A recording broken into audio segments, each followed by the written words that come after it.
오늘 주신 말씀을 가지고 성도에게 위기는 곧 기회라는 제목으로 여러분과 말씀 나누겠습니다.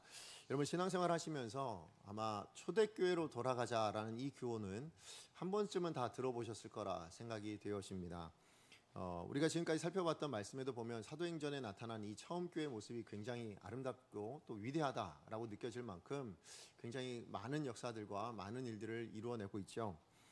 그런 의미에서 아마 이 시대를 살아가는 교회들이 초대교회로 돌아가자라고 구호를 외치는 이유는 우리 이 시대에 있는 교회들이 많은 문제가 있으니까 정말 처음 교회의 모습으로 회복하자, 아마 그런 의미로 이야기를 하는 것 같습니다.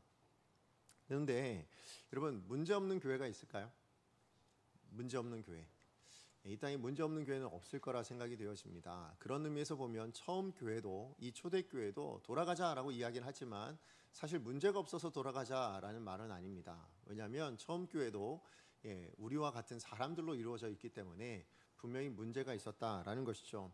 그래서 우리가 지난번 살펴봤던 가장 먼저 나타났던 문제가 뭡니까? 아나니아와 삽비라. 자기 육체의 소욕을 이기지 못하고 그래서 거짓과 위선을 드러냈던 그것으로 큰 문제를 일으킬 뻔했던 일이 있었고, 또 오늘 본문에도 보면 결국 갈등의 문제, 그죠? 공동체 안에 갈등의 문제로 인해서 또 커다란 문제를 직면한 교회의 모습을 볼 수가 있습니다. 그러고 보면 여러분, 아무리 교회라고 할지라도, 그리고 성경 말씀에 보면 많은 위대한 위인들의 역사를 기록하면서도, 삶을 기록하면서도 항상 좋은 것만 기록하지는 않더라고요. 때로는 이제 이렇게 문제가 있고 어려움이 있다라는 것들을, 약함이 있다라는 것들을 기록해 주면서 가감없이 기록해 놓는 것들을 보게 됩니다. 어쨌든 초대교회의 위대함, 이것은 문제가 없어서 위대한 것이 아니고 무엇이든 좋은 일만, 잘한 것, 이런 것들만 있어서 그런 것이 아니라 분명히 문제들이 있는데요, 그 문제들을 하나님과 사람들 앞에서 인정받을 만큼 굉장히 잘 해결하고 넘어갈 수 있었기 때문이다라는 것이죠. 뿐만 아니라 하나님은 그런 교회를 통하여서 또 하나님께서 이루시고자 하는 더 위대한 역사들을 담아가시고 있었다라는 거예요. 다시 얘기하면 이 문제를 극복하고 났더니 하나님 그것으로 인해서 더 많은 것들을 준비해 놓으셨더라. 이거를 보여주고 있기 때문에 그렇습니다. 여러분, 이 처음 교회가 어떻게 시작했는지 우리는 다 압니다. 마가의 다락방에서 성령의 세례를 받아서, 그래서 성령의 임재 가운데 우리 120명의 성도들이 뭐예요? 복음을 증거하죠. 자, 그런데 그 복음을 증거할 때 또 하나님의 성령의 권능으로 말미암아서 또 표적들도 나타나고 기적들도 나타났습니다. 그래서 병자도 고치고 귀신 들린 자도 쫓아내고 이런 일들이 일어났는데, 이 모든 일들로 인해서 사실 처음 교회가 겪었던 것은 무엇이냐면 박해였죠. 그래서 두 번의 커다란 박해가 있었습니다. 한 번은 사로잡혀가고, 두 번째는 사로잡혀간 정도가 아니라 이젠 채찍에, 죽기 전까지 채찍을 막는 일들까지 일어나게 된 것을 보게 됩니다. 자, 그런데 이 모든 일들을 믿음으로 극복해냈을 때, 정말로 하나님의 뜻대로 극복해냈을 때 이 교회는 어떤 일이 일어났습니까? 우리 지난주 살펴봤던 것처럼 남녀의 큰 무리가 주님께로 돌아오는 역사가 있었다, 그렇게 이야기하고 있습니다. 무슨 얘기예요? 하나님의 은혜 주셔서 정말 믿는 자들이 주님 앞에 돌아오는 일들이 이 일들 안에서도 일어나더라, 그걸 보여주고 있죠. 그런데 사실 이렇게 많은 사람들이 한꺼번에 들어온, 이 급격하게 교회가 성장하는 이 일들을 통하여서 결국 교회 안에 또 다른 문제를 만나게 됩니다. 그게 뭐냐? 사실 당시에 이스라엘의 배경을 생각해 보면, 여러분, 처음 교회가 있었던 그 당시에 이스라엘은 자기 나라가 아니었습니다. 식민지였어요. 그래서 로마의 식민지 아래 살아가고 있었습니다.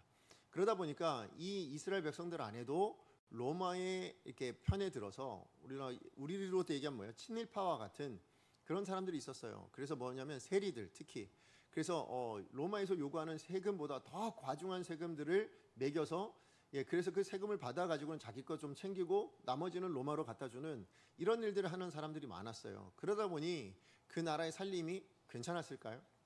그러지 않죠. 굉장히 어렵게 살았습니다. 특별히 좀 재산이 있고 돈이 있는 사람들은 그나마 먹고 사는 데 어려움이 없었어요. 그런데 어떤 사람들은, 정말로 과부와 고아 같은 사람들은 하루 끼니가 걱정되고, 그래서 정말로 먹지 못해 굶을 수밖에 없는 그런 일들이 비일비재하게 일어났던 때, 그게 바로 이스라엘의 시대였거든요. 자, 그러다 보니까 여러분, 예수를 믿었던 수많은 사람들 안에도 어떤 사람들이 있었을까요? 그 하루의 끼니를 걱정해야만 하는 그런 사람들도 이 예수의 그 복음을 믿고 주님께로 돌아오는 사람들이 많아졌다라는 것입니다. 그래서 오늘 본문이 이렇게 시작합니다. 우리 1절 말씀 같이 한번 읽어보도록 하겠습니다. 시작. 그때 제자가 더 많아졌는데 헬라파 유대인들이 자기의 과부들이 매일의 구제에 빠짐으로 히브리파 사람을 원망하니. 아멘. 여러분 그때가 언제일까요? 예, 이 그때라는 것은 제자들이 굉장히 많아졌을 때, 남녀의 큰 무리가 돌아왔을 때입니다. 자, 그런데 그때 제자들이 많아지긴 했는데 문제는 뭡니까? 보니까 구제에 빠지는 사람들이 생겨났다라고 이야기합니다. 근데 여기 보면 이 처음 교회 안에도 두 개의 파로 나눠져 있다라는 걸 확인할 수 있습니다. 그죠? 이 처음 교회가 지금 두 개의 파로 나눠져 있어요. 어떤 파요? 헬라파, 히브리파. 이렇게 둘로 나뉘어졌습니다. 아니 왜 이렇게 나뉘어졌을까? 아니 모두가 다 유대인들일 텐데 어떻게 헬라파, 히브리파로 나눌 수 있었느냐? 이것은 이스라엘의 역사와 좀 연관이 있습니다.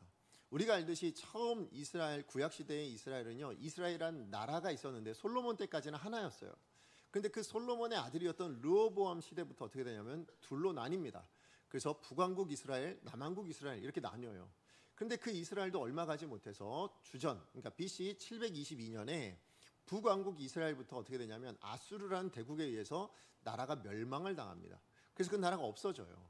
예, 그리고 그 다음에 이제 주전 586년, 그러니까 BC 586년에 남왕국 이스라엘마저도 그 당시 또 다른 제국이었던 바벨론에 의해서 결국 다 또 멸망을 당합니다. 근데 그때 어떤 일이 일어나냐면 이 전쟁에 이제 승리했던 이 아수르와 바벨론이 있는 사람들이 이 유대인들을 다 포로로 잡아간 거예요. 전부 다는 아니지만 거의 포로로 잡아가고, 또 어떤 일이 있었냐면 그 전쟁터가 싫어서 어떤 사람이 있을까요? 그 나라를 피해 도망간 사람들도 있었죠. 결국 이스라엘에 남지 않고 원근각지 다른 나라로 떠나간 사람들이 있었습니다. 그렇게 시간이 지나고 거기에 정착하게 된 거예요. 그러니까 바벨론이든 아수르든 아니면 주변 나라든 이스라엘이 아닌 다른 곳에 정착한 유대인들이 있었습니다. 그들을 소위 뭐라고 부르냐면 디아스포라 유대인이라 부릅니다. 이 디아스포라 유대인들이 있었고, 그러나 전쟁에도 떠나지 않고 또 포로에서 잡혀가지 않았던 또 이스라엘 사람들이 그 자리에 남아 있었잖아요. 그러니까 여전히 본토에 남아있는 유대인들도 있었던 거죠. 근데 문제는 뭐냐면 본토에 남아있던 유대인들은 어떤 말을 썼을까요? 모국어였던 히브리어를 쓰겠죠. 그러나 본토 아닌 다른 지역으로 흩어졌던 이 디아스포라 유대인들은 그렇게 살다가 BC 한 300년쯤 되었을 때 그 당시 전 세계의 공용어가 뭐였냐면, 우리는 지금은 영어지만 공용어로 많이 쓰잖아요. 근데 그 당시에는 헬라어, 그리스, 오늘로 얘기하면 그리스어, 그게 공용어가 되었거든요. 그러다 보니까 그 유대인들, 그러니까 디아스포라 유대인들은 다 헬라어를 쓰게 됐습니다. 자, 그런데 뭐 히브리어를 쓰는 유대인이든 헬라어를 쓰는 유대인이든 그게 어느 지역에 살든 한 가지는 분명한 게 뭐였냐면, 절기가 되면 다 어디로 모여들게 됐어요? 예루살렘 성, 성전이 있는 예루살렘 성으로 모여들었거든요. 자, 그런데 마침 그때 어떤 일이 있었습니까? 마침 오순절이라는 절기에 이르렀을 때에 그 모든 헬라파 아니면 히브리파 아니면 그러니까 디아스포라 유대인이든 아니면 그냥 본국에 남아있던 유대인이든 다 예루살렘 성으로 모인 그때에 성령의 임재로 말미암아 성령 충만했던 그 제자들이 복음을 증거하게 된 거죠. 그 복음을 듣고 뭐예요? 이 모든 유대인들 안에 예수를 영접하고 들어온 사람들이 있었던 거죠. 그리고는 들어온 그 사람들이 특별히 디아스포라 유대인은 동네로 돌아가지 않아요. 자기 고국으로 돌아가지 않고 그 교회 안에 남게 되었던 것입니다. 자, 그러다 보니까 여러분 교회 안에 어떤 사람이요? 언어 문제입니다. 지역 문제가 아니라 언어 문제예요. 히브리어를 모국어로 쓰고 있는 사람이 있는가 하면 또 어떤 언어요? 헬라어를 언어로 쓰고 있는. 그래서 히브리파, 히브리어를 쓰고 있는 사람, 헬라파, 어떤 언어요? 헬라어를 쓰는 사람이 있었다. 그 얘기하고 있는 겁니다. 근데 공교롭게도 오늘 문제 보니까 뭐예요? 급격하게 이렇게 교회가 성장하고 많아지다 보니까 이제 그 안에 과부들, 정말 하루 끼니가 걱정되는 이 과부들이 너무 많았던 거죠. 자, 그런데 그 과부들을 위해서 이 교회가 뭘 했냐면 매일 구제를 합니다. 성도들이 자발적으로 갖다 준 그 재산들을 팔아서 그것으로 정말 필요한 사람들에게 나눠주기 시작하는데, 그 매일의 구제 가운데 무슨 일이 일어났습니까? 히브리파 과부들은 다 도움을 받는 겁니다. 그런데 그 구제에 어떤 파요? 헬라파 과부들은 그 도움을 받지 못하게 되어진 것입니다. 다시 얘기하면 여기 구제라는 단어가 디아코니아라는 단어예요. 이거 몇 번 이제 계속 나올 거거든요. 이 디아코니아가 뭐냐면 하인처럼 섬기다 봉사하다예요. 자, 그런데 이 섬김에 이 봉사를 교회가 감당하고 있었는데 그 교회의 섬김과 봉사를 히브리파 사람들은 다 받고 있었는데 헬라파 사람들은 누리지 못했다. 더더군다나 이 일로 인해서 이제 헬라파 사람들이 원망을 갖게 되어지는데 왜 더 원망을 갖게 되어졌냐면 여러분 우리 읽지 않았지만 2절 말씀에 보면 여러분 이 구제를 담당했던 주체자가 있어요. 누굴까요? 12사도라고 나옵니다. 그죠? 12사도가 이제 이 구제를 담당하고 있었거든요. 자, 그런데 이 12사도가 모두 어디 파에 해당할 것 같으세요? 헬라어를 썼을까요? 히브리어를 썼을까요? 히브리어를 쓰는 히브리파였습니다. 왜요? 다 갈릴리 출신, 그러니까 이스라엘 내에 있었던 사람들이잖아요. 자, 그러다 보니까 히브리파 출신인 거예요. 공교롭게도 교회 지도자들 12명 전부 다가 히브리파 사람들인 거예요. 자, 그러니까 이 히브리파 사람들이었던 이 12제자가 무슨 이유인지 몰라요. 그러나 분명한 실수를 하나 저지르는 거죠. 뭐예요? 분명히 지금 이 말씀을 그 구제와 봉사를 감당하고 있었는데 유독 누굴 빼놓은 거예요? 헬라파 과부들만 빼놓은 겁니다. 자, 그러다 보니까 지금 원망하게 되어진 겁니다. 근데 이 원망도 참 이 사람들이 대단한 건, 헬라파 사람들이 대단한 건 대놓고 내가 이렇게 잘못했으니 당신들 왜 그렇게 잘못합니까? 막 이렇게 대놓고 원망하지 않아요. 어떻게 원망하냐면 오늘 여기 있는 원망이라는 단어가 공기스모스라는 단어거든요. 이 말의 의미, 원망하다 이 말에 담겨져 있는 의미는 뭐냐면 중얼거리다, 아니면 은밀하게 불만을 표시하다, 아니면 섭섭하다, 이런 의미가 있어요. 자, 그러니까 뭐냐면 마음에 불편해요. 너무 진짜 원망이 되잖아요. 어떻게 우리 파만 다 빼놓을 수 있어? 우리 과부들을 왜 이렇게 내버려 두는 거야? 이런 마음이 있잖아요. 자, 그런데 그것을 은밀하게 조용하게 항의하고 있었다라는 겁니다. 왜 이렇게 하실까요? 왜 저러는지 모르겠네. 이런 마음으로 그냥 있었다라는 것이죠. 어쨌든 교회 입장에선 뭡니까? 큰 위기가 닥친 겁니다. 왜요? 교회의 갈등으로 인해서 지금 교회 공동체 안에 두 파로 나뉘어지게 생긴 거예요. 완전히 쪼개지게 생긴 거예요. 이 커다란 위기가 찾아오게 된 것입니다. 자, 그런데 여러분 이 위기 안에 오늘 우리 결론적으로 보면 뭐예요? 이 위기를 너무 잘 해결했다라는 거죠. 예, 하나님과도 사람 앞에도 너무나도 아름답게 이 문제를 해결했다라는 것입니다. 그래서 이 문제의 결과가 어떻게 된지 아십니까? 7절 말씀에 나와요. 우리 7절 말씀 같이 한번 읽어보겠습니다. 7절 시작. 하나님의 말씀이 점점 왕성하여 예루살렘에 있는 제자의 수가 더 심히 많아지고 허다한 제사장의 무리도 이도에 복종하리라. 아멘. 지금 하나님의 말씀의 영향력이 어디로 흘러갔다고요? 예, 교회 안에 가득 찼던 그 영향력이 이제 예루살렘으로 더 많이 흘러가게 되었다라는 겁니다. 왜 말씀의 영향력이 더 많이 흘러갈 수 있었을까요? 저 교회는 다르다예요.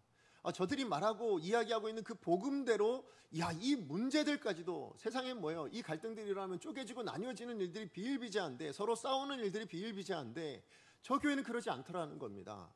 예, 그러니 이 복음의 영향력으로 말미암아 뭡니까? 그 수많은 사람들이 돌아올 뿐만 아니라 마지막에 뭐라고 돼 있어요? 제사장들도 이 도를 쫓았다라고 얘기합니다.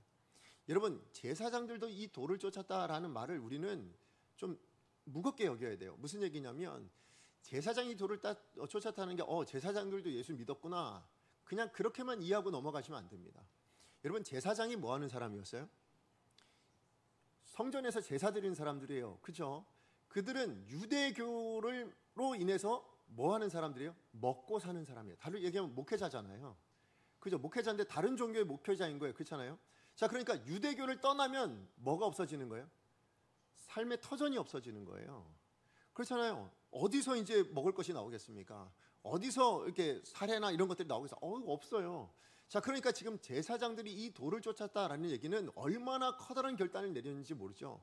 얼마나 위대한 영향력이 지금 교회로부터 흘러나오는지 몰라요. 내 삶의 터전을 내려놓고서라도 나는 예수를 믿겠습니다. 어떤 예수요? 저 교회가 보여주고 있는, 저 성도들이 보여주고 있는 저 복음이라면, 저 말씀이라면 내가 이 유대교를 떠나서라도 내 모든 것들을 다 포기하고서라도 저는 거기를 따르겠습니다라고 결단하는 사람들이 있었다라는 거죠.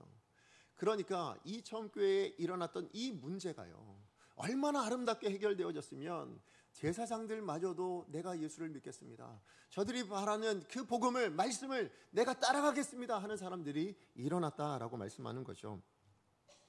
아니, 그러면 어떻게 극복했길래 이런 일이 가능했을까요? 그죠? 아니, 이 문제를, 이 갈등의 문제를 어떻게 감당했길래 복음의 영향력이 훨씬 더 드러나고 심지어는 적대적이었던 그 유대인들의 제사장들마저도 자기의 모든 생업을 다 내려놓고 그 모든 삶의 터전을 내려놓고 예수를 믿을 수 있었느냐라는 것이죠. 사실 이게 왜 중요할까요? 오늘 이 시대에 살아가는 우리들에게도 이런 갈등의 문제가 많잖아요. 그렇지 않아요? 여러분의 가정 안에서도, 아니면 우리가 어떤 대인 관계 안에서도, 심지어는 교회 안에서도 이런 갈등의 문제가 일어나고 있거든요. 그렇다면 오늘 우리가 이런 갈등의 문제를 잘 해결할 수 있다면, 그렇죠? 우리가 정말 이 갈등의 문제를 오늘 성경이 이야기하고 있는 이 하나님의 말씀대로 우리가 해결할 수만 있다면 우리는 오히려 더 하나님의 영향력들을 흘러내고, 그죠? 우리가 믿는 성도로서 세상 사람들 앞에서 정말 성도는 다르구나. 야, 저가 믿는 하나님이라면, 저가 믿는 예수님이라면, 저가 믿는 저 기독교라면 나도 믿어야 되겠다라는 영향력들을, 그 선한 영향력들을 흘려보낼 수 있지 않겠습니까? 그냥 단순히 우리 가정이 행복해졌어요, 우리 교회가 좋아졌어요, 이 정도를 뛰어넘는 일이 일어날 수 있다는 것입니다. 그런 의미에서 오늘 본문에 이 교회는 그럼 어떻게 이 문제를 해결했는지 그것을 우리가 좀 살펴보고요, 그 비결 가운데 또 하나님은 어떤 역사를 준비해 놓고 계시는지를 우리가 좀 살펴보기 원하는데, 두 가지로 좀 나누기를 원합니다. 두 가지는 일단 먼저 문제 해결이에요. 자, 문제 해결 어떻게 해결했는가? 자, 첫 번째 방법입니다. 첫 번째 방법은 뭐냐면 철저하게 자기를 내려놓음으로 말미암아 자신보다 하나님을 먼저 생각했다라는 거예요. 이게 첫 번째 방법이었어요. 자, 2절 말씀 같이 한번 보겠습니다. 2절 시작. 12사도가 모든 제자를 불러 이르되 우리가 하나님의 말씀을 제쳐놓고 접대를 일삼는 것이 마땅하지 아니하니. 지금 헬라파 유대인들이 조용히 항의를 했습니다. 나지막하게 진짜 왜 저러는지 모르겠어요. 우리 너무 힘든데, 이런 마음으로 이제 항의하고 있을 때에 그 이야기를 어떻게 듣게 됐어요. 그랬더니 이 12사도가 바로 자기의 잘못을 시인합니다. 그러면서 뭐라고 얘기하냐면 하나님의 말씀대로 이 말씀을 사역을 제쳐놓고 내가 이 접대를 일삼는 것이 마땅치 않지 않다라고 그 원인을 그대로 직면해서 이야기를 하죠. 그래서 진단을 내려놓고 있는 것을 보게 됩니다. 자, 그런데 여기 나오는 여러분 성경의 접대라는 단어에 보시면 조그맣게 번호가 붙어 있어요. 보셨어요? 그리고 그 번호를 따라 내려가 보면 각주에 뭐라고 되어 있냐면 또는 재정출납을이라고 되어 있습니다. 그리고 그 접대를 일삼다라고 이야기할 때 이 일삼다라는 단어는 사실 헬라어는 뭐냐면 아까 말씀드렸던 디아코니아, 뭐라고 말씀드렸어요? 하인처럼 섬기다, 봉사하다라는 말이 있어요. 자, 그러니까 이 말의 의미는 뭐냐면 지금 사도들이 문제를 파악했는데 뭐냐면 내가 하나님의 말씀으로 섬기는 그 일을 제쳐놓고 뭘 했다고요? 재정으로, 그런 어떤 물질들로, 음식들로 이 가난한 사람들을 섬기는 이 일을 하는 것이 옳지 않구나라는 걸 깨달았다. 지금 그 얘기를 하고 있는 겁니다. 자, 그러니까 여러분 사실 사람이 적을 때는 그렇잖아요. 사람이 적을 때는 사도도 충분히 이 모든 일들을 다 감당할 수 있었겠죠. 우리 그 개척교회 목사님들이 그러잖아요. 그죠? 저는 개척을 안 해봤어요. 근데 제 남동생이 개척하고 제 여동생 아무튼 배우자도 목사예요. 개척교회를 지금 하고 있습니다. 그런데 제가 특히 남동생은 그나마 좀 나은데요, 여동생네는 아직도 굉장히 사람이 없어요. 근데 뭐 하냐면 혼자서 교회 청소며 관리며 건물 수리며 이런 거 다 해요. 게다가 이제 주일날에는 이제 저희 여동생도 이제 뭐 하냐면 성도들 위해서 밥을 해요. 그리고 모든 일을 다 둘이서 거의 다 담당을 합니다.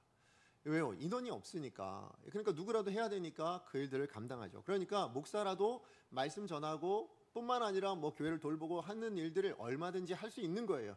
그런데 여러분 사람이 많아졌을 때 섬길 수 있는 사람이 얼마든지 있음에도 불구하고 그 모든 것을 내가 다 쥐고 있다. 그럼 어떻게 될까요? 그 교회는 문제가 될 수밖에 없는 거예요.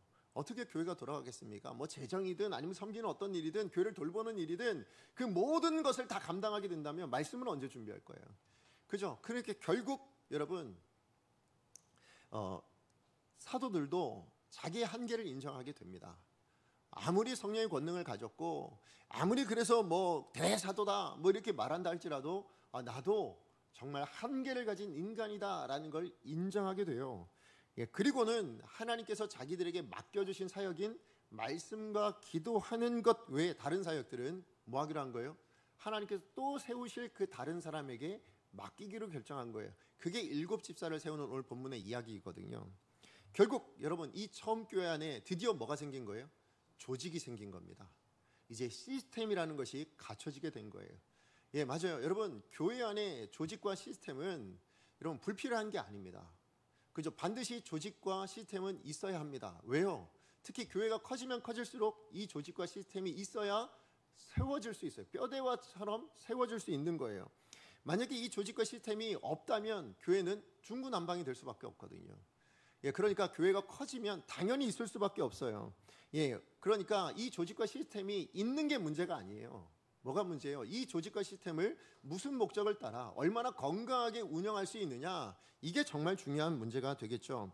어쨌든 그래서 사도들은 그래서 이제 드디어 이 교회를 섬길 수 있는 조직을 갖추기 시작하는데 7 집사를 세우게 됩니다.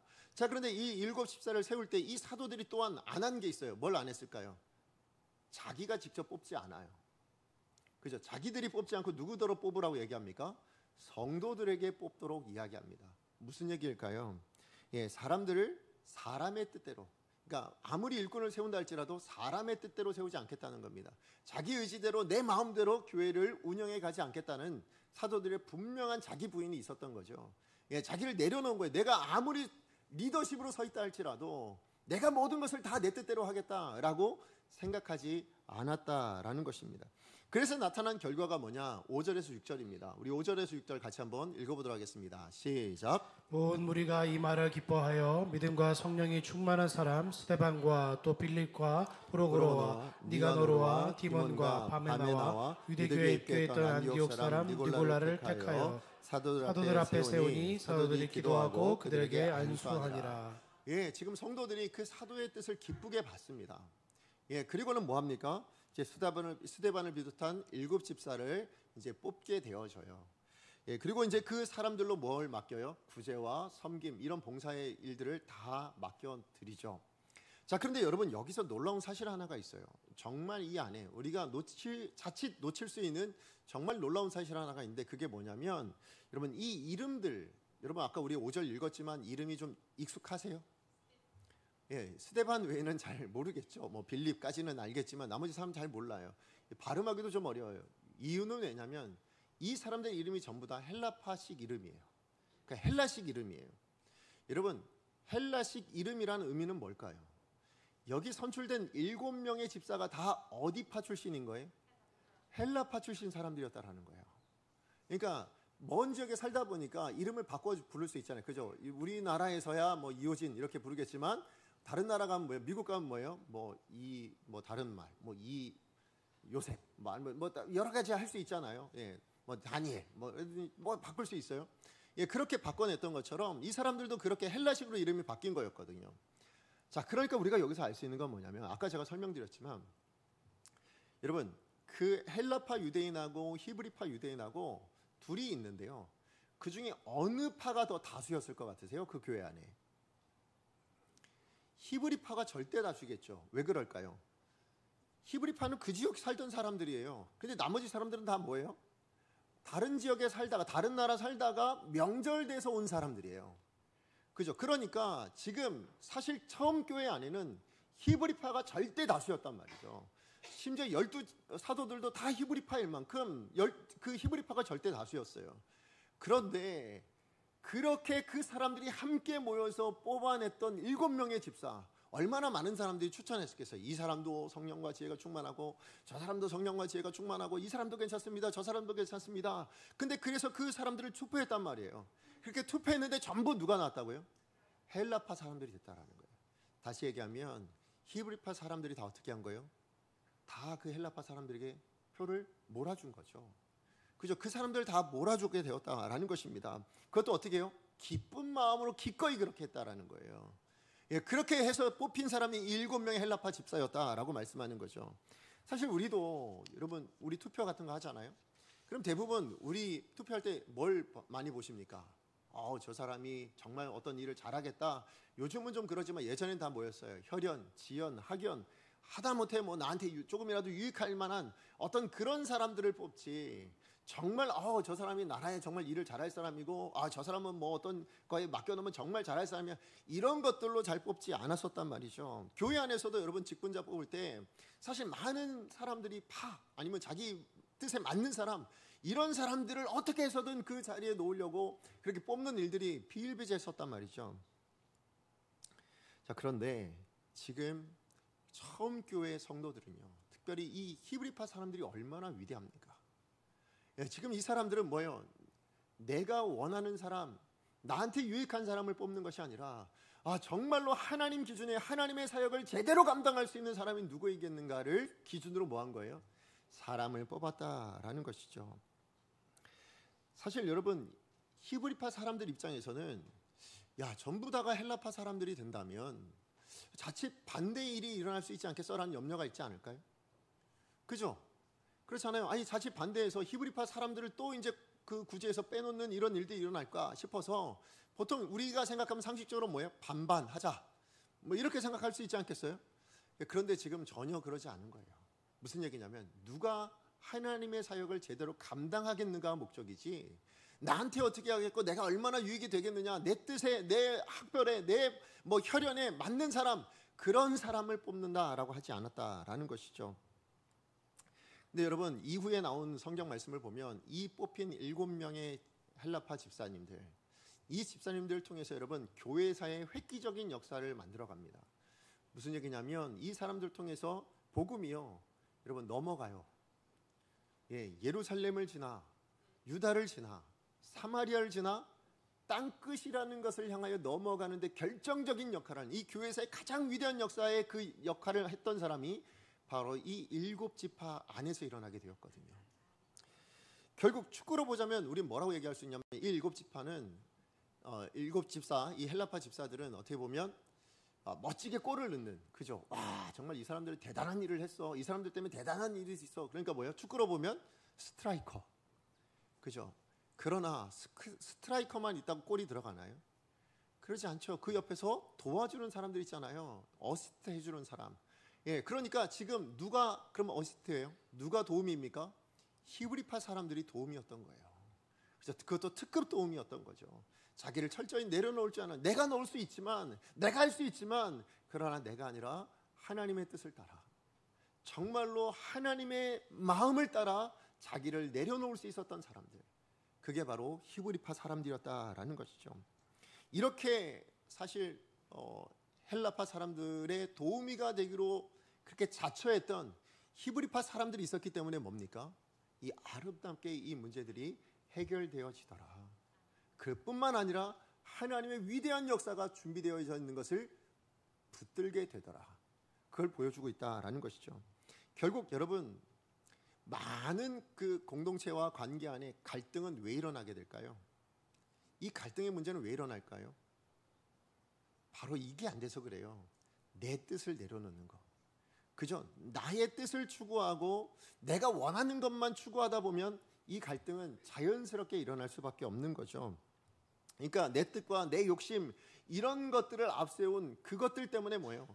공동체 안의 관계 안에 수많은 갈등들이 나타날 수밖에 없다라는 것입니다. 그러므로 정말 믿음, 신앙생활은 뭘까요?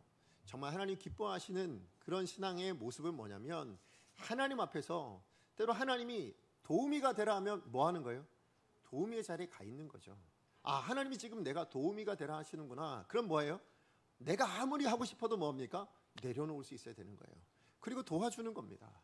뿐만 아니라 반대도 있어요. 하나님께서 하라 하시면 뭐예요? 그러면 그것을 할 수 있도록 그 자리에 또 가야 되는 거죠. 결국 그것을 분별해낼 수 있는 것, 누구와 뜻 안에서요? 하나님의 뜻 안에서 그것을 분별해낼 수 있는 것이 진짜 믿음이지 않겠는가. 그러므로 저는 우리 강성의 모든 성도님들이 하나님이 내려놓으라 하면 뭐 하셔야 돼요? 내려놓을 수 있고, 멈추라면 뭐 할 수 있어요? 멈추셔야죠. 그러나 가라 하면 또 뭡니까? 갈 수 있는 저와 여러분, 그게 어느 자리가 되었든 갈 수 있는 저와 여러분 되어진다면, 다시 얘기해서 하나님 앞에서 여러분 자신을 내려놓으시면 돼요. 하나님 앞에서 여러분의 뜻을 내려놓으십시오. 하나님의 뜻 안에서예요. 그 안에서 내려놓으시게 된다면 반드시 모든 문제는 해결해 주실 거예요. 누가요? 하나님이요. 자, 그런가 하면 두 번째로, 이 처음 교회가 보여준 문제 해결 방법 두 번째는 뭐냐면요, 기본으로 돌아가되 그 기본의 본질을 붙들어야 된다는 겁니다. 자, 이게 무슨 얘기냐? 자, 오늘 본문의 사도들은 자기에게 맡겨진 소명, 하나님께서 소명을 맡겨주셨잖아요. 어떤 소명이요? 사도라는 소명을 맡겨주셨어요. 자, 그러니까 그 사도라는 소명의 본질이 뭘까요? 그 소명을 뭘 감당하라고 주신 걸까요? 그 기본이 뭐예요? 말씀과 기도였다라는 걸 깨닫게 됩니다. 예, 그래서 그 말씀과 기도 사역에 힘쓰겠습니다 라고 그렇게 이야기하죠. 자, 4절 말씀 같이 한번 읽어보겠습니다. 4절 시작. 우리는 오로지 기도하는 일과 말씀 사역에 힘쓰리라 하니. 예, 보면 사실 기도, 말씀 이거는요 꼭 사도에게만 맡기신 게 아니죠. 오늘 이 시대를 살아가는 저와 여러분, 우리 모든 성도에게 하나님은 말씀과 기도하기를 원하시는 줄 믿습니다. 자, 그런데 사도들에겐 더 뭐예요? 특별히 맡기셨다는 거예요. 특별히 맡기셨다고요. 그래서 여러분 성경 말씀에 보면 우리 말씀 사역 돼 있죠. 예, 말씀 사역에 힘쓰리라 돼 있는 그 말씀 사역에도 조그맣게 번호 있는 거 보이세요? 예, 성경 안 가져오셨어요? 네, 성경 보시면 예, 그 조그맣게 번호가 써 있어요. 그리고 뭐라고 돼 있냐면 그 따라가 보시면 헬 해놓고 말씀의 봉사해라고 돼 있습니다. 자, 그러니까 이 사역이란 단어가 사실 뭐냐면 아까 제가 말씀드렸던 디아코니아, 예, 뭐라고요? 하인처럼 봉사하고 섬기다라는 의미가 있다고요. 자, 그러니까 지금 원래 사도들은 뭐 하는 거냐면 이 기도와 말씀으로 뭐 하는 사람? 하인처럼 섬기는 사람, 봉사하는 사람, 누구에게요? 성도들을. 그죠? 성도들에게 말씀과 기도로 섬기는 사람이라는 것입니다. 그런데 이 말씀과 기도로 섬기는 이 일에 부르심을 받은 사도가 지금 그것을 다 제쳐놓고 뭐 했다고요? 예, 먹는 것 아니면 뭐 재정 이런 것들 가지고 섬기는 일에 일하고 있다 보니까 뭐예요? 문제가 일어날 수밖에 없었다. 그 얘기를 하고 있는 것이죠. 그래서 사도들이 그 문제를 발견하고 이제 하나님께서 주신 그 기본, 그 소명에 내가 그 본질을 붙들겠습니다 하고는 돌이켰다. 지금 그 얘기하고 있는 것입니다. 근데 여기서 여러분 우리 한 가지 오해해야 될지 말아야 될 게 있어요. 뭐냐면 이 말씀과 기도는 그러면 다른 구제나 봉사나 아니면 다른 섬김보다 더 우월한가 보다 라고 생각하시면 오해입니다. 자, 무슨 얘기냐면 원래 의미로 더 돌아보면 사실 이 말씀과 기도는요 더 아래가 있어요. 정상이에요.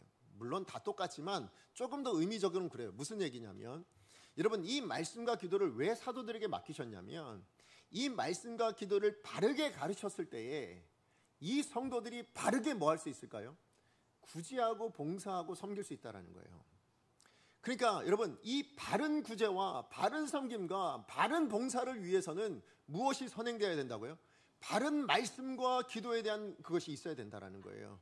그러니까 사도들아, 너희는 이 성도들로 하여금 이 교회 안에 바른 구제와 바른 봉사와 바른 섬김이 일어날 수 있도록 섬기라고 너희를 불렀는데 왜 그거 안 하고 딴 거 하고 있냐, 그 얘기 하신 거예요. 그러니까 하나님 앞에서는 말씀과 기도나 구제나 봉사나 섬김이나 이 모든 것이 같은 거예요. 그러니까 제가 여기서 말씀을 전하는 거나 여러분이 지금 이 자리에서 우리 안내로 섬기거나 방송으로 섬기거나 우리 싱어로 섬기거나 누구나 다 성가대로 섬기거나 이 모든 사람들이 다 뭐예요? 하나님 앞에는 동일한 거예요. 그런데 바르게 섬기기 위해서는 뭐가 우선돼야 된다고요? 말씀이 우선돼야 되니까. 다시 얘기하면 여러분 우리 직분이나 직능에 구분이 있을 뿐이지, 그죠? 구분이 있을 뿐이지 그게 차이가 아니라고요. 그래서 여러분 하나님 앞에서는 다 똑같다라는 것이죠. 그래서 여러분 2절 말씀에 보면 사도들이 마땅치 않다라고 이야기합니다. 그죠? 말씀 사역을 제쳐놓고 내가 지금 접대를 일삼는 것이 마땅치 않다라고 이야기하는데 이 마땅치 않다라는 이야기가 그래서 내가 틀렸어요 라고 이야기하는 게 아니에요. 자, 무슨 얘기냐면 이 마땅치 아니하다라는 이 말은 헬라어 원어가 의미가 뭐냐면 시적절하지 않다예요. 그러니까 적절하지 않다라는 의미입니다. 자, 이게 무슨 의미냐면 여러분 나사못을 박을 때가 있잖아요. 근데 그게 일자예요. 일자, 나사가. 예, 그러면 어떤 드라이버가 필요해요? 일자 드라이버가 필요하지 십자 드라이버는 그죠? 적절하지 않죠. 그죠? 그러나 그 십자 드라이버가 그럼 불필요한 겁니까? 아니죠. 아니, 일자보다 못한 겁니까? 아니죠. 그거는 나중에 십자가 있을 때 뭐예요? 그걸로 쓸 수 있는 거예요. 그렇죠? 그러니까 적절하지 않다라는 의미가 이런 의미예요. 자, 그러니까 지금 뭐냐면 말씀과 기도나 봉사나 이거나 다 똑같은데 각각의 다 필요가 있는데 뭡니까? 그러나 지금 사도들에게 있어서는 뭐예요? 이 구제와 봉사 이것이 적절하지 않다. 너희들에게 지금 맞는 것은 뭐라고요? 말씀과 기도가 맞는 거야 라는 걸 깨달았다는 거예요. 하나님이 그걸 맡겨놓으셨는데 그거 안 하고 뭐 하고 있냐? 이걸 깨닫게 되었다라는 것이죠. 그러다 보니까 이 다른 일, 뭐예요? 구제하고 봉사하고 이런 일은 또 하나님께서 맞는 사람을 세우실 테니, 그러니까 뭐 한 거예요? 자기 뜻도 내려놓고 자기 마음대로 하려 하지 않고 그렇게 하나님의 뜻대로 되어지길 원해서 성도들에게 맡겼다. 그 얘기하고 있는 겁니다. 그래서 7 집사가 세워진 것이죠. 자, 그렇다면 사도들에겐 이것이 말씀과 기도가 본분이었다면, 자, 그렇다면 하나님의 일을 행하는 이 사람들, 이 7 집사에게 요구되어졌던 기본은 뭘까요? 그 일꾼의 본질, 그 붙들어야 될 본질은 무엇일까요? 자, 그거 기준이 바로 3절 말씀에 나옵니다. 우리 3절 말씀 같이 한번 읽어보도록 하겠습니다. 3절 시작. 손녀들아 너희 가운데서 성령과 지혜가 충만하여 칭찬받는 사람 7을 택하라. 우리가 이 일을 그들에게 맡기고. 오늘 보면 일꾼에 대한 3가지 기준이 나옵니다. 그죠? 하나님이 기뻐하실 일꾼에 대한 3가지. 그게 뭡니까? 성령 충만한 사람. 그 다음 2번째는 뭐예요? 지혜가 충만한 사람. 3번째는 뭡니까? 칭찬받는 사람이에요. 그죠? 다시 얘기하면 성령과 지혜가 충만한 사람은 다른 사람에게 인정받아야 된다는 거예요. 그러니까 인정받는 것도 뭐예요? 하나님 주신 은혜예요. 은사입니다. 그것도 은사예요. 자, 근데 어쨌든 우리 처음부터 보자면, 여러분 성령 충만이 뭘까요? 성령 충만. 제가 몇 번 설교에서도 말씀드렸지만 성령 충만은 뭐 방언받고 아니면 뭐 어떤 표적을 행하고 기사를 행하고 뭐 예언을 행하고 이런 거 아닙니다. 여러분 성령 충만은 뭐라고요? 하나님이 다스려 주시는 겁니다. 다시 얘기하면 우리의 전 인격이, 우리의 마음이나 생각이나 행동이나 이 모든 것에 성령의 영향력이 다 흘러나와서, 그래서 성령의 지배 안에 살아가는 사람, 그게 성령 충만인 거예요. 그래서 여러분 에베소서 5장 18절 말씀에 보면 뭐와 무엇을 비교해 놓느냐, 우리 같이 한번 읽어볼까요? 에베소서 5장 18절입니다. 시작. 술 취하지 말라. 이는 방탕한 것이니 오직 성령의 충만함을 받으라. 지금 뭐와 뭐를 비교하고 있어요? 술 취하는 거하고 성령 충만하고 비교해 놓고 있습니다. 자, 그렇다면 여러분 왜 술 취함과 성령 충만을 비교해 놨을까요? 둘 다 비슷하기 때문에 그렇겠죠. 그죠? 자, 그런데 그러면 술 취하다라는 의미가 뭘까요? 술 취했다. 이거 뭐예요? 술과 알코올에 지배당하는 거예요. 그러니까 여러분 이 알코올이 들어가면 뭐예요? 중추신경을 마비시켜 버리죠. 그래서 우리가 술을 먹게 되면 뭐예요? 인사불성이 되는 사람들이 있잖아요. 그 무슨 얘기예요? 몸이나 말이나 행동이나 다 뭐예요? 자기 뜻대로 움직여지지 않는 거예요. 그러니까 누구의 뜻대로 술, 알코올의 뜻대로 움직여지게 되는 거예요. 거기에 지배를 받게 되어지는 거예요. 그래서 여러분 많은 분들이 종종 물어봐요. 술을 왜 먹으면 안 됩니까? 이렇게 물어보세요. 거기는 분명한 신학적인 이유가 있어요. 뭘까요? 신앙적인 이유가 있는 거예요. 무슨 얘기냐면 저와 여러분 우리는 예수 그리스도로 말미암아 구원받은 사람들인 줄로 믿습니다. 그렇다면 그 구원받은 하나님의 사람은 하나님께서 허락하신 성령의 지배 외에는 그 어떤 것에도 지배받지 말아야 된다는 뜻이 있는 거예요. 그렇죠? 우리가 하나님의 사람으로 구원을 받았으니 그 하나님의 지배 외에는 다른 어떤 무엇에도 지배받지 말아라. 그게 나 자신이든 내 뜻이든 세상의 뜻이든 그게 알코올이든 무엇에도 지배를 받지 않아야 된다. 오직 하나님께만 지배받는 자가 누구예요? 하나님의 사람이라는 의미가 있어요. 그 신앙 고백이 뭐예요? 술 취하지 않겠다, 술 먹지 않겠다에 있는 거예요. 그러면 다시 얘기하면 술 취하면 뭡니까? 지배라면 결국 성령 충만도 뭐예요? 우리가 성령의 지배를 받습니다 라는 의미예요. 성령의 영향력 아래 살아가는 사람이 성령 충만한 사람인 거예요. 자, 그런가 하면 그래서 여러분 그 성령 충만이 아닌 다른 어떤 것에 지배를 받으면 뭐가 될까요? 그게 영적인 간음이에요. 그죠? 우리가 한 남편이 있는데 또 다른 남편을 만날 수 있습니까? 그럴 수 없잖아요. 그죠? 분명히 영적인 간음이 돼요. 자, 그러니까 우리가 술 취하는 것도 굉장히 위험한 거고요. 여러분 자신이 여러분 자신을 스스로 통제하려고 하는 것도 굉장히 위험한 일이 됩니다. 하나님의 일꾼은 성령의 영향력 안에서 성령의 인도하심을 따라 섬기는 사람이 일꾼인 거예요.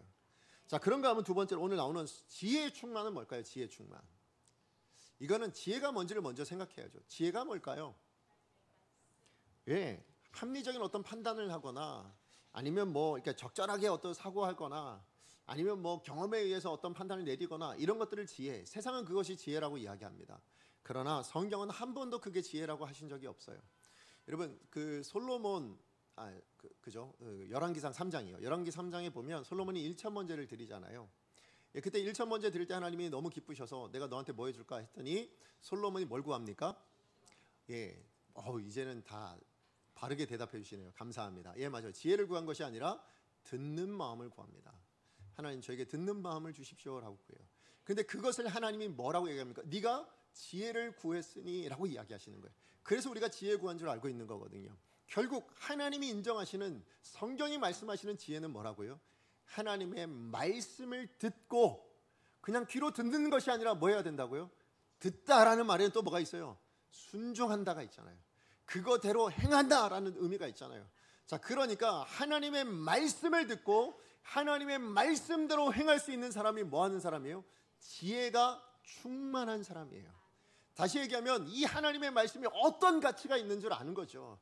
이 하나님의 말씀의 가치를 아는 사람이니까 이 말씀이 이야기하는 것이라면 내가 어디든 가겠습니다. 무엇이든 하겠습니다. 이게 바로 지혜가 충만했던 사람인 거예요. 자, 그러니까 성령과 지혜가 충만하다라는 말은 다른 말로 얘기하면 뭐예요? 하나님의 말씀의 가치를 알아서 이 말씀대로 순종하는데 우리 힘대로 잘 안 되잖아요. 그러니까 뭐예요? 성령의 지배를 따라 성령의 영향력을 따라 그것이 어디든 무엇이든 감당합니다. 그 사람으로 사람들에게 칭찬받았던 사람들, 사람들에게 인정받았던 사람들, 그 사람들이 있었던 거예요. 그게 다 누구였다고요? 헬라파 7집사였다라고 말씀해주고 있는 것이죠. 결국 여러분 하나님의 일꾼은 어떤 사람일까요? 하나님의 일꾼은 내가 뭘 원하고 내가 무엇을 추구하고 내가 이렇게 하고 싶습니다 해서 일을 하는 사람이 하나님의 일꾼이 아닌 거예요. 그죠? 그러니까 내가 원하는 대로 하는 것이 하나님의 일꾼이 아닙니다. 여러분 하나님의 일꾼은 어떤 사람이 하나님의 일꾼일까요? 하나님이 맡기신 일을 감당하는 사람이 하나님의 일꾼이에요. 예, 하나님이 맡기셨다고 생각되어지는 일이라면 그것이 무엇이든 제가 하겠습니다. 예, 그 뜻대로 감당하겠습니다. 그렇게 살아가는 사람이 정말로 하나님의 일꾼인 줄로 믿습니다. 여러분, 이 일꾼의 대표적인 사람이 오늘 우리가 이제 다음 주부터 살펴볼 스데반이라는 사람이죠. 근데 이 하나님의 사람인 이 사람에게 하나님께서 뭘 맡기세요? 집사라는 직분을 맡겨서 구제와 봉사도 맡기시지만 더 많은 것들을 맡기세요. 여러분 표적과 기사도 일으키고요, 말씀도 증거합니다. 설교도 해요. 게다가 더 나아가서 가장 위대한 것을 맡기십니다. 어떤 일을 맡기셨을까요? 예, 그 복음 때문에 순교자가 되는 일까지 맡기세요. 예, 우리가 다 순교자가 될 수 있을 것 같으세요? 못하겠죠, 그죠? 예, 그러니까 일제시대에 수많은 사람이 심사참배에 동참하게 되는 일들이 일어나잖아요. 그러니까 결국 여러분 이 순교자가 된다라는 건 하나님이 이 스데반에겐 이걸 맡길만 하다 판단하신 거예요. 그래서 그것을 맡기신 것을 스데반이 어떻게 한 겁니까? 감당해낸 사람인 거예요. 그러면 이 일이 어떻게 가능했을까라는 거죠. 아니 어떻게 그 죽는 자리까지 가서 그 자리에 그 일 하나님께서 맡기셨다고 그걸 감당해낼 수 있겠는가? 오늘 제사장이 돌을 버린 이유와 같겠죠. 뭐예요? 하나님의 뜻이 너무 좋아서, 그게 하나님의 뜻이니까, 아니 좋지 않더라도 내 마음에 들지 않더라도 그게 하나님의 뜻이니까 뭐 하는 거예요? 기꺼이 순종하겠습니다. 기꺼이 살아내겠습니다. 다시 얘기하면 성령과 지혜가 충만했던 사람이었기 때문에 뭐 한 거예요? 그 일을 하나님께서 맡기셨던 거죠.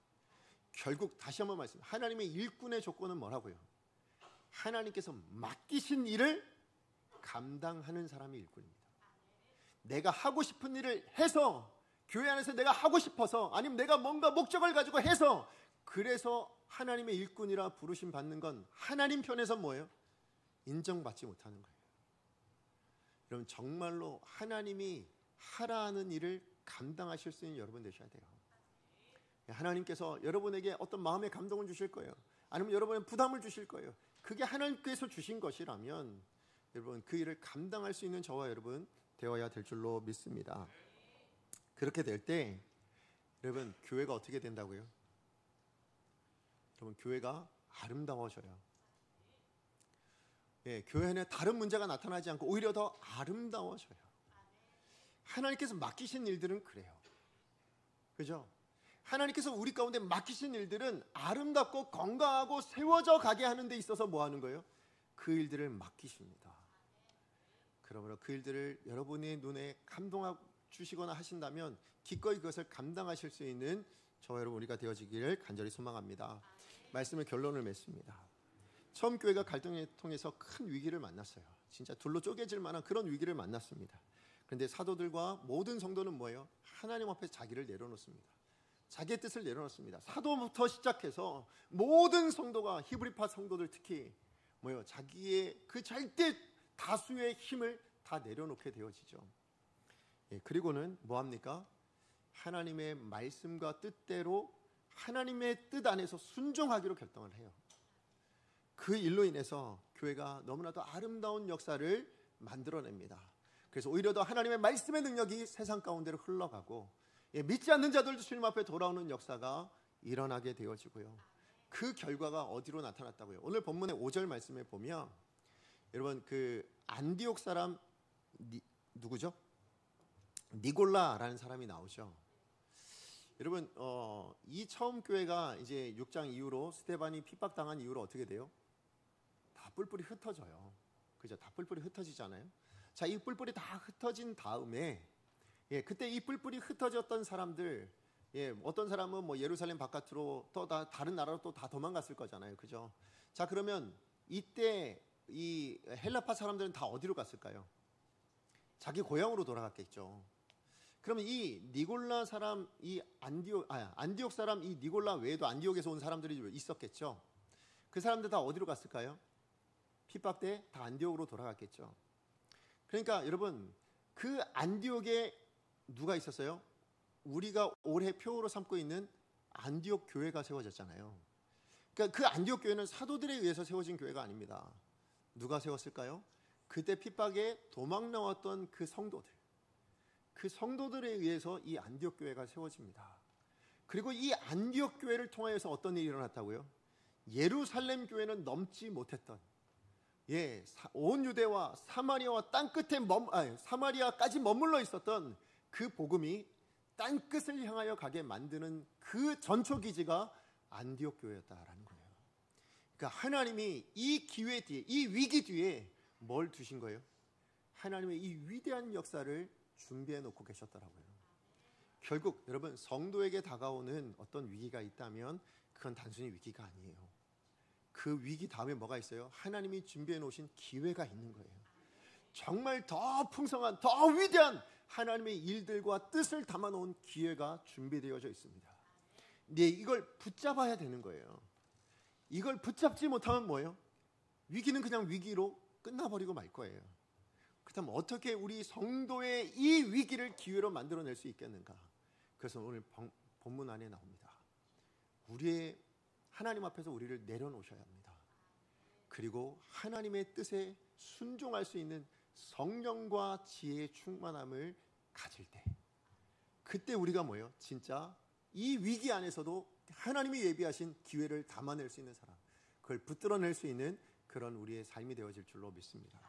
그래서 여러분 우리 모두 갈등이란 문제는 어디에나 있잖아요. 여러분 부부 간에도 있고 부모와 자녀 간에도 있고 고부 간에도 있고, 뿐만 아니라 직장 동료들 간에도 있고 우리 교회 안에도 있을 수 있습니다. 이게 위기라면, 그렇다면 이 위기를 오늘 주신 말씀을 우리가 기억하여 이 진리를 붙들어서 이 진리의 순종함으로 말미암아 그것을 기회로 만들어낼 수 있는 저와 여러분 되어지기를 간절히 소망합니다. 우리 시간에 말씀 기억하며 함께 찬양하기를 원합니다. 오늘 우리가 부를 찬양은요, 주가 보이신 생명의 길이라는 찬양입니다.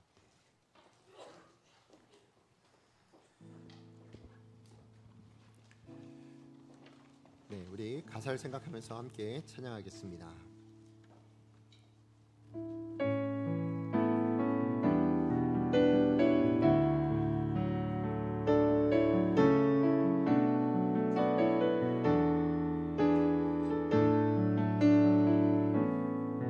주가 보이신 생명의 길, 나 주님과 함께 상한 마음을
의로움이 되신 주 그 이름 예수 나의 길이 되신 이 이름 예수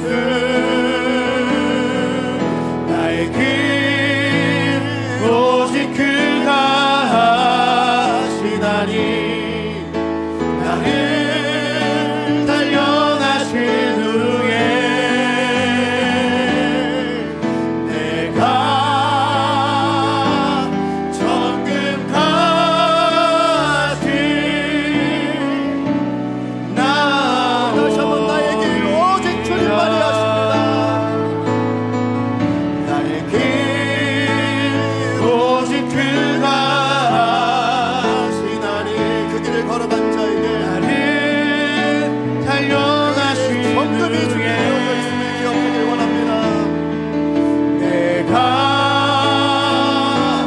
정금같이 나오리라.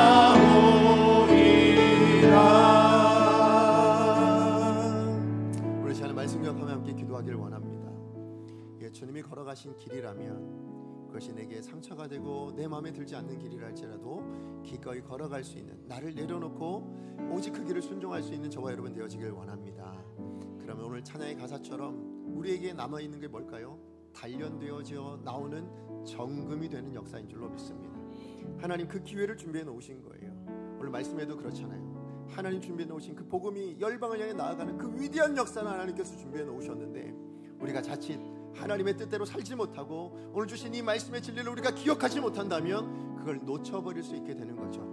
여러분, 그러므로 우리가 어떤 갈등의 상황 가운데 놓여 있다 할지라도 오늘 이 말씀을 기억하여서 이 말씀에 순종하는 말미암아 하나님께서 예비하신 것을 누릴 수 있는, 그래서 정말로 누가 보더라도 아름다운 역사를 만들어갈 수 있는 그런 저와 여러분 우리 강성교회가 되게 해달라고 주여 은혜를 주옵소서 부르짖고 기도합니다. 주여 은혜를 주옵소서.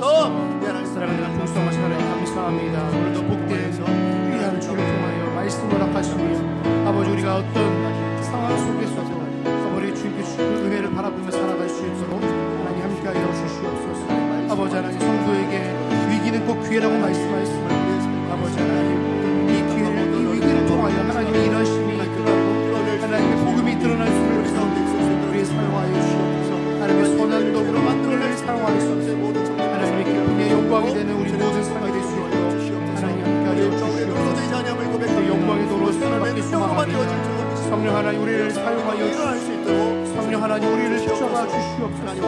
거룩한 주의 선한 도구로 사용하여 주시옵소서. 사랑하는 하나님 감사합니다.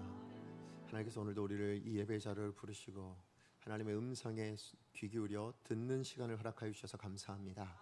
단순히 우리 귀로 듣지 않게 하여 주시옵시고 이것이 우리의 삶으로 들어지는 삶의 순종의 역사가 일어날 수 있도록 주님 도와주셔서 우리 삶에 어떤 문제가 다가오고 어떤 어려움이 다가오고 하나님께서 어떤 위기를 만난다 할지라도 그 위기 다음에 허락하신 기회들을 붙들어낼 수 있는 우리 강성의 모든 성도님들 다 될 수 있도록 축복하여 주시옵소서. 그 기회는 하나님의 뜻대로 순종할 때 되어질 줄로 믿습니다.